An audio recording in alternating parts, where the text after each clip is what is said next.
Let me now introduce our commencement speakers. Senator Edward J. Markey, U.S. Senator for Massachusetts.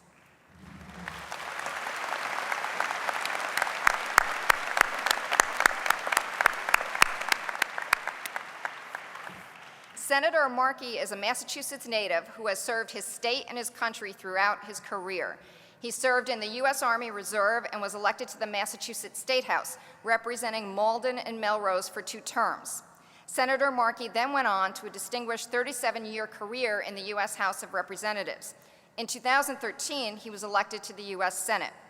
Throughout his career, environmental and consumer protection have been hallmarks of his impressive legislative record.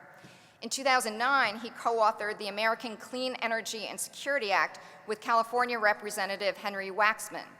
He has written laws to increase fuel economy standards in automobiles, improve energy efficiency in household appliances, open up the wholesale electric power market, and establish a heating oil reserve, which is really great for those of us in the Northeast.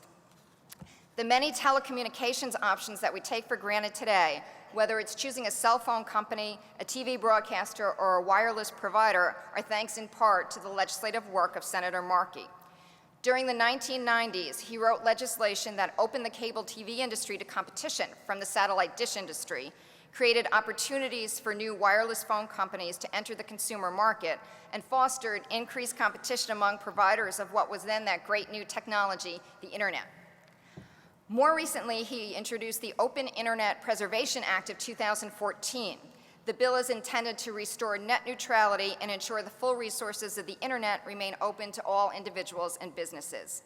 Senator Markey has also worked on regulations to curtail nuclear proliferation in countries designated as state sponsors of terrorism, mandate that all cargo on passenger planes is screened, and that all maritime cargo is scanned before entering America's ports.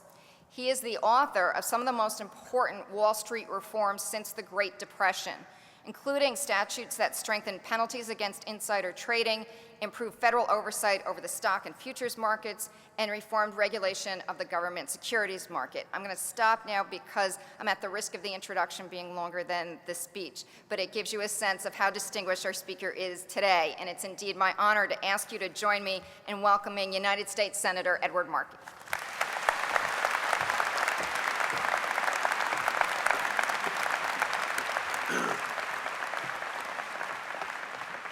Thank you, Dean O'Rourke, so much for that wonderful introduction. As President Lyndon Johnson once said, my father would have been so proud to hear it, and my mother would have actually believed it, so thank you.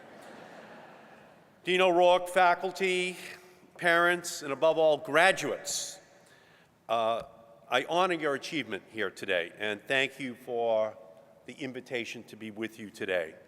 Today marks an important milestone on your path towards joining the legal profession. Today is a day of joy. Today is a day of accomplishment. And today is a day to recognize and thank those who helped you reach this point. Your parents, your friends, the faculty of this extraordinary institution. Each of you is here today because some years ago you decided that you wanted to become a lawyer. There are many reasons that might have motivated your decision. For some, it is a passion for justice. For others, it is a love for the majesty and the order of the law.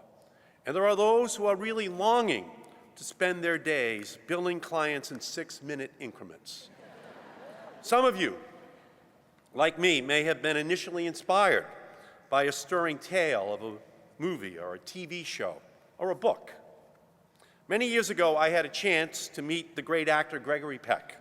I told him that when I was young, I had seen him play Atticus Finch in the film To Kill a Mockingbird, and that it had inspired me so much that I decided to become a lawyer. Mr. Peck nodded slowly, and then he said to me, "You are the 10,000th young lawyer to come up and tell me that, and frankly, I don't want the responsibility." So let that be a warning to you. If you ever meet Reese Witherspoon and feel the urge to tell her that Legally Blonde inspired you to become an attorney, don't do it. She does not want the responsibility. I am the son of a milkman who drove a truck for the Hood Milk Company.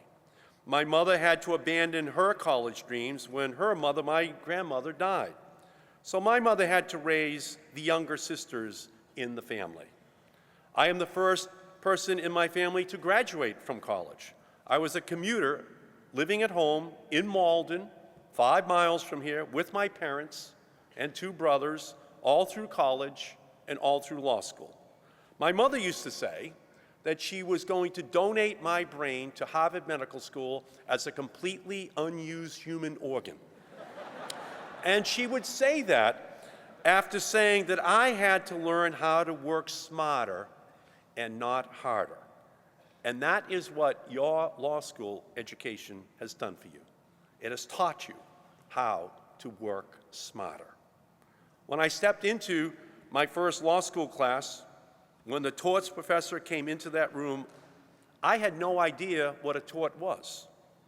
And I had never met a lawyer before in my life until that professor walked into that room.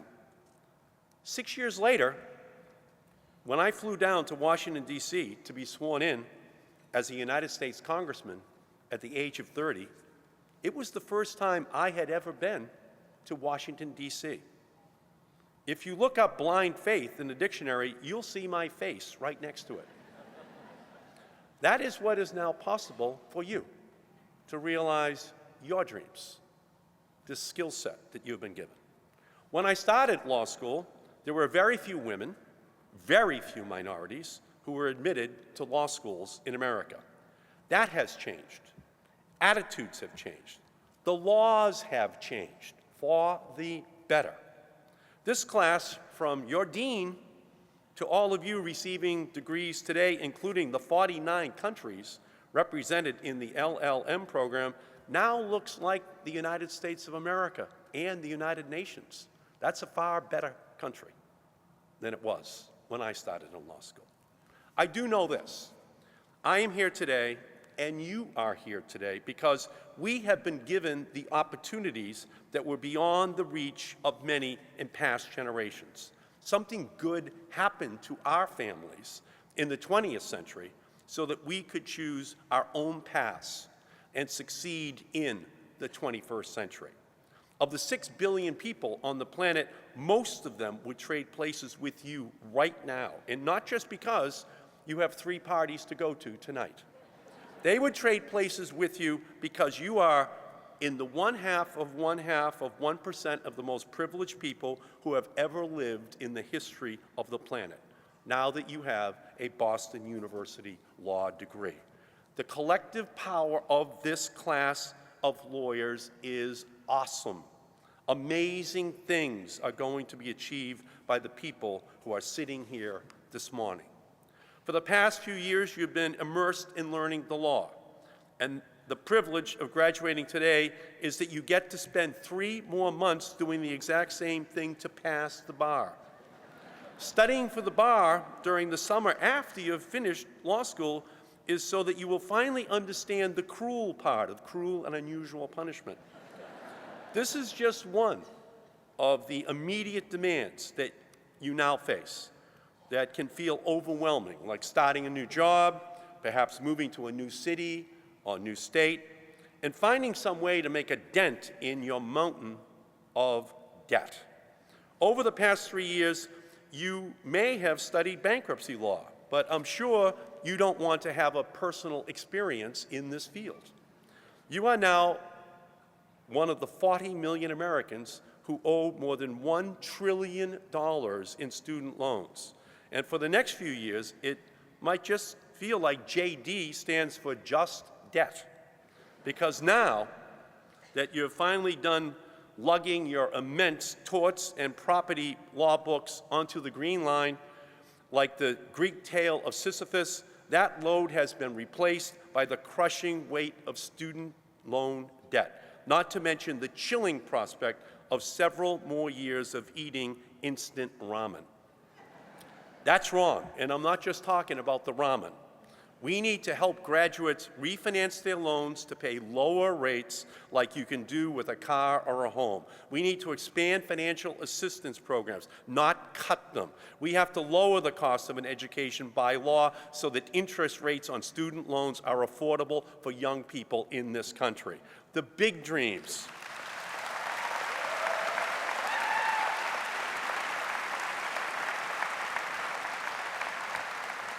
The big dreams of law school should never be thwarted by the small print of student loan agreements. The good news is that each of you now has a passport that has been punched with your BU law school education. Now is when you can lift your gaze to the constellation of possibilities for yourselves, for your families, for your communities, for your state, and for your country. BU law and the larger BU community is such a special place. I was reminded of that earlier this year when former Massachusetts Senator and BU law graduate Edward Brooke passed away. I served with Ed Brooke in the United States Congress. He was a friend of mine. He was a great man. Here was a man with fierce intellect and independence, which made him the first popularly elected African-American senator in American history. Around the same time that Ed Brooke graduated from BU Law, Martin Luther King Jr. arrived here. When he came to this university, he was Martin Luther King. But when he left with his doctorate, he was Dr. Martin Luther King. Both of these men enrolled at BU before the Supreme Court Brown versus Board of Education decision.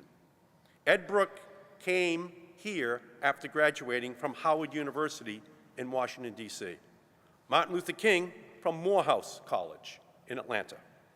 Senator Brooke and Dr. King were the leaders we needed at a critical time in our history. And during this difficult year in our society, we have missed their special Boston University educated leadership so much more.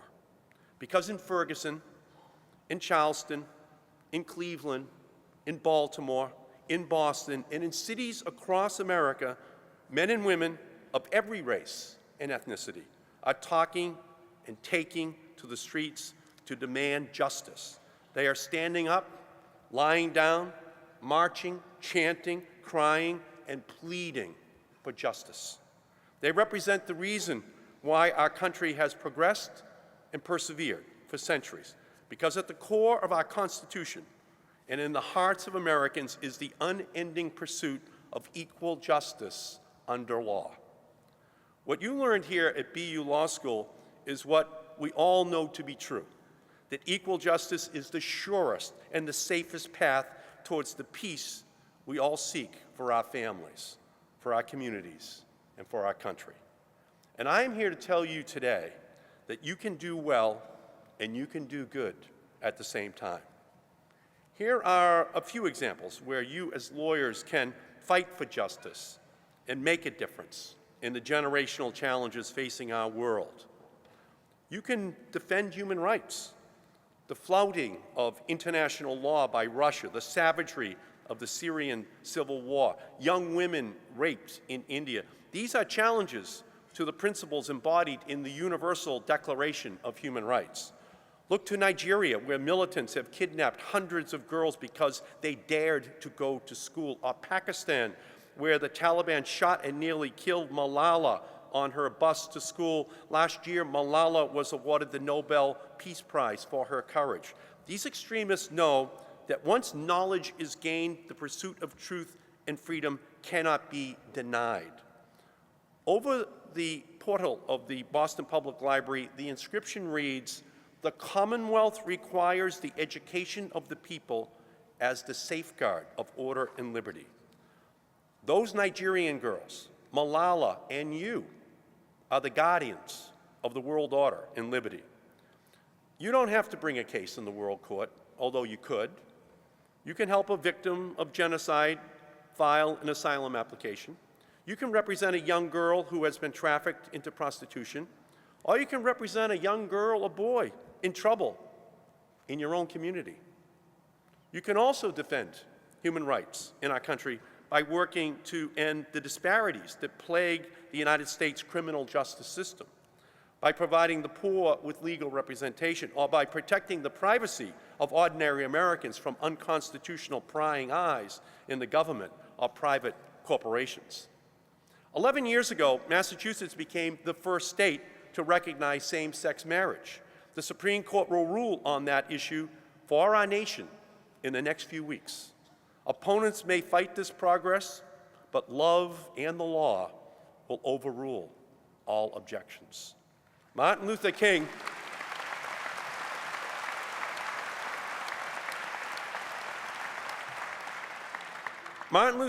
said that the arc of the moral universe is long, but it bends towards justice.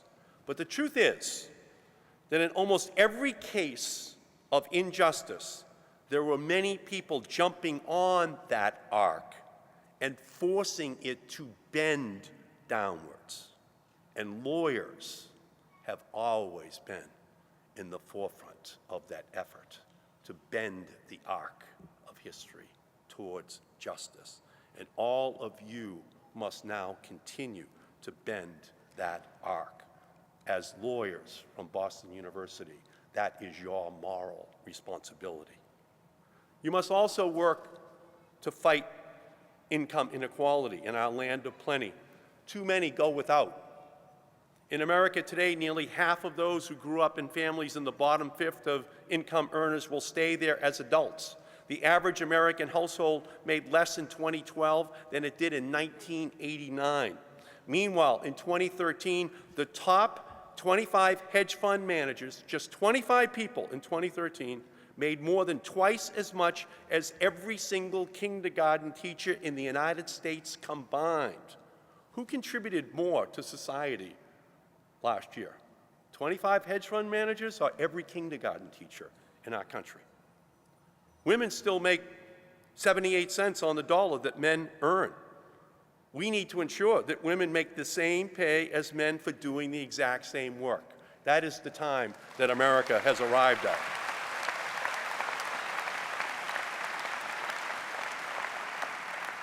You can fight the inequalities in our country and world. You can work in legal aid or as a public defender, do pro bono work, fight for equal pay for equal work, or fight for justice in your own hometown. We need to fight against another inequality that has wedged its way into our democracy. Our government is supposed to be about checks and balances, yet the Citizens United Supreme Court decision that allows for unlimited shadow money to be spent on political campaigns makes our democracy more about who is writing the checks and what is in their bank balance. That is wrong. It is undemocratic. We need a constitutional amendment to repeal Citizens United and to deliver democracy back to the people of our country. And we need to protect the planet against the greatest challenge of our time, climate change. The planet is sick, and there are no emergency rooms for planets. Scientists have sounded the climate change alarm. Lawyers have answered the call. All the way to the United States Supreme Court, Massachusetts versus the EPA is the defining case. Lawyers have led the way to reduce the red, white, and blue CO2 that is polluting our planet so that the United States can be the leader. Think about it. Climate change resulted in a coastal reversal this year, and historic 110 inches of snow in Boston, but only 20 inches of snow in Anchorage, Alaska. In fact, snow had to be shipped into Anchorage so that they could actually hold the annual Iditarod dog race this year. We had their snow. Polar bears may not pay their retainers on time, but the planet needs some good representation right now. Do your part as leaders of the green generation to protect planet Earth from the devastating health and economic and national security consequences of climate change. If a kid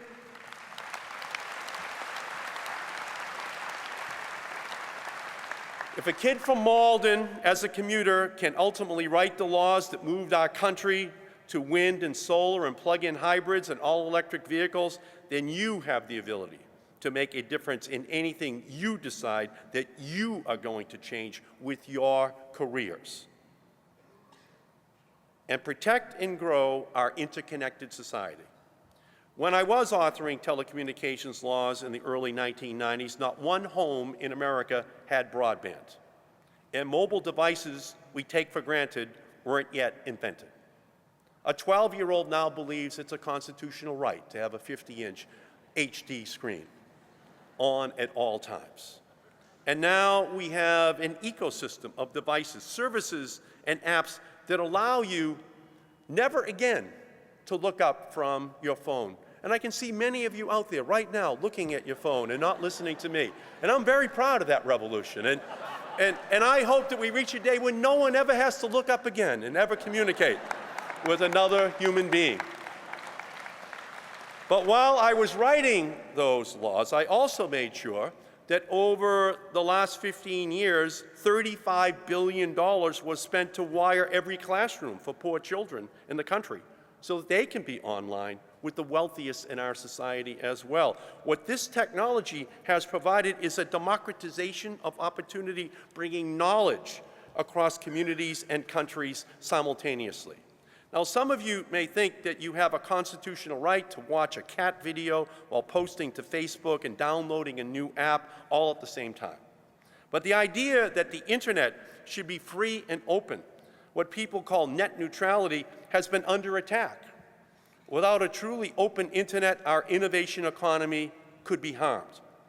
From Tahrir Square in Egypt to Independence Square in Kiev, the power of social media to illuminate democratic pursuits has actualized the idealism of the internet. We have to insist that our government doesn't create an internet of haves and have-nots, of fast lanes and slow lanes. It's now your turn as defenders of the law to protect this speech that we have quickly come to take for granted. And whether it is a tort or a tweet, find ways to amplify your pursuit of justice. For every selfie you take, consider what action that you can take selflessly. Now, I've given you several examples of how you can help advance the causes of your generation. We live in an increasingly interconnected and interdependent world. Your BU law degree gives you a responsibility and the tools to improve the lives of people living in your community, your country, your world. And here's the best part. You get to choose. You have made a huge investment in your law degree. You have put in the work. You have punched yourself a ticket to the world of opportunities. You get to choose. Some of you will work for a large law firm. Some of you will work at a boutique firm, which in my day was just called a small law firm. Some of you will work in a nonprofit, and some of you will run for office or serve in government. Some of you will become journalists, some business leaders, some educators, some small-town lawyers. You get to choose. And the choice you are making today, you have a right to change that choice as you learn more about what you want to do with your life. You are not stuck with the decision that you make right now. You can change. You will be a lawyer with a Boston University degree. You will have career portability in your life that very few people will possess on this planet. You get to choose today because previous generations, your parents, their parents, worked to better their own lives and to better the lives of those around them and to better your lives. You get to choose because they sacrificed, they fought for equality, for the environment, for human rights, and for the universal values like liberty and justice that have animated civilizations for centuries and have made it possible for you to be sitting here today. And you get to choose because you have worked hard and you have accomplished much. You get to choose what you will fight for. You get to choose who you will fight for. Be bold, be brave, pursue justice. Your community, your country, and the world need your leadership. You are Boston University Law School graduates, and you will start to change the world today. Congratulations.